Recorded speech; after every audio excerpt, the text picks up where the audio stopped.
एक शादी अपने रस्म व रिवाज से आगे बढ़ रही थी। पहले द्वार पूजा, फिर जयमाल, उसके बाद शादी के आगे का प्रोग्राम चल रहा था। 1:30 बजे 1:30 पे शादी का शुभ मुहूर्त था। उस समय शादी के शुभ मुहूर्त पर मंत्रोच्चारण चल रहा था कि अचानक दुल्हन उठी और बोली, पंडित जी शादी रोको, हमें ये शादी नहीं करनी।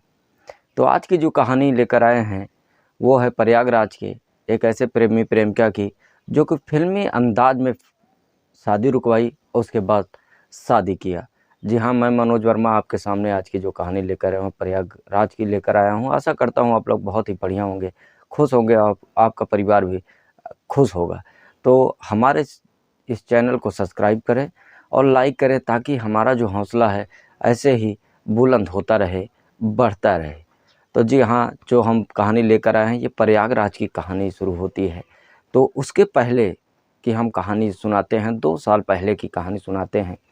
एक लड़का जो कि होनहार और बहुत ही सुशील सुंदर लड़का जो कि एक कॉलेज में पढ़ता है। उसी कॉलेज में एक लड़की पढ़ती है जो कि इसके घर से 2 किलोमीटर की दूरी पर होता है और दोनों एक ही धर्म और समुदाय से आते हैं और एक साथ ही स्कूल जाना होना होता था, कॉलेज जाना आना होता था।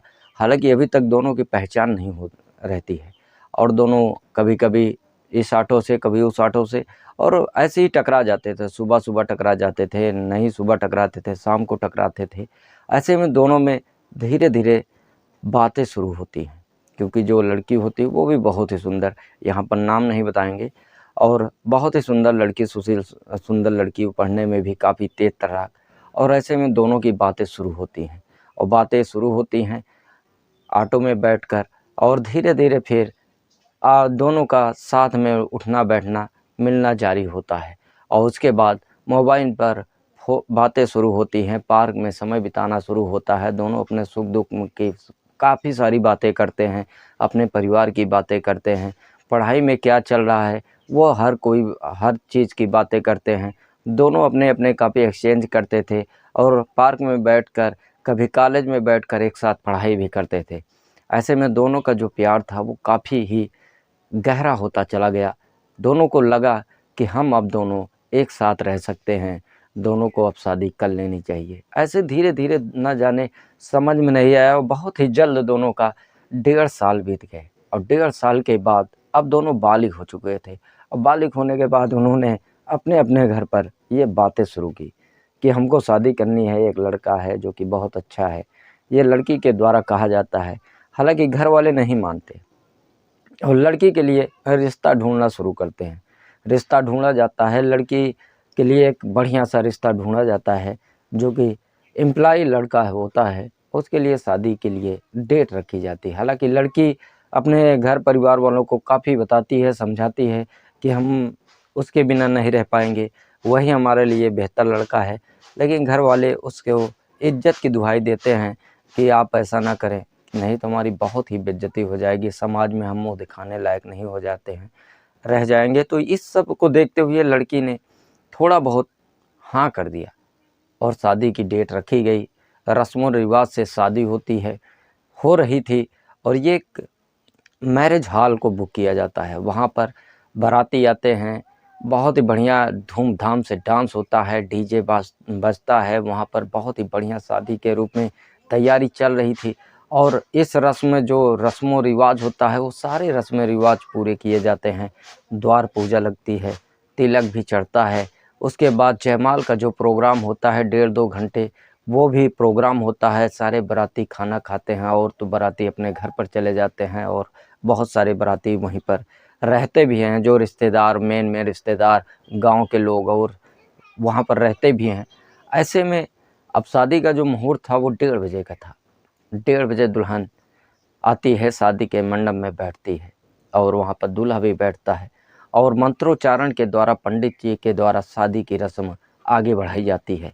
ऐसे ही 10-20 मिनट बैठे हुए रहता है, मंत्रोच्चारण चल रहा था। उस बीच में दुल्हन उठती है और कहती है, पंडित जी शादी रोको।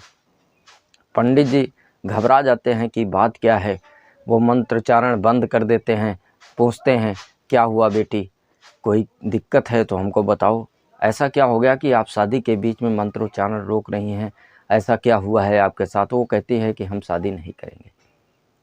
सारे बाराती अवाक रह जाते हैं, सारे घराती अवाक रह जाते हैं, घर वाले भी अवाक रह जाते हैं कि ये लड़की क्या कह रही है, अब तो हमारी इज्जत ही नहीं रह जाएगी। उसको अकेले में ले लिया जाता है, लेके जाते हैं, दुल्हन से पूछा जाता है, घर वाले रहते हैं, माँ बाप रहते हैं, लड़का भी आ जाता है वहाँ पर और पूरी बातें वहाँ पर बताती है कि हम आपसे शादी नहीं कर पाएंगे, हम अपने प्रेमी से ही शादी करेंगे और उसी के साथ रहेंगे। ऐसा जब सब सुनते हैं तो हर कोई जो है उसको समझाने की कोशिश करता है, उसे बहलाने की कोशिश करता है, उसको हर अपने समाज की इज्जत की और अपनी हर किसी की दुहाई दी जाती है, लेकिन वो लड़की कहती है नहीं पापा हम रह नहीं पाएंगे, नहीं मम्मी हम रह नहीं पाएंगे, नहीं बहन जी हम रह नहीं पाएंगे उसके बिना। इन सब सारी बातों को देखते हुए ये शादी वहीं पर रुकवा दी जाती है। हालांकि पुलिस आती है और बुलाया जाता है, दूल्हे की तरफ से पुलिस को बुलाया जाता है, आती है, वहाँ पर देखती है, लड़की बालिग रहती है और वहीं पर प्रेमी भी आया रहता है। ऐसे में अब पुलिस कहती है कि हम कुछ नहीं कर पाएंगे क्योंकि दोनों बालिग हैं, अगर ये आपस में रहना चाहते हैं तो हम इसमें कुछ नहीं कर पाएंगे, ये दोनों आपस में रह सकते हैं। आखिरकार जो दूल्हा होता है वो अपनी बारात बिना दुल्हन लिए ही वापस आ जाता है।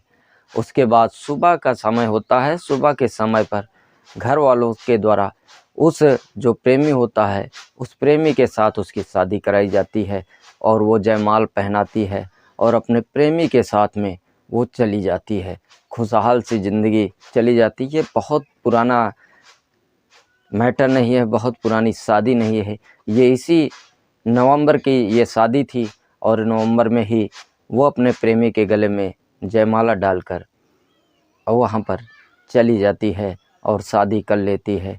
तो अगर हमारा ये कहानी पसंद आया हो तो हमारे चैनल को सब्सक्राइब करें। अब मिलते हैं अगली कहानी में, तब तक के लिए नमस्कार।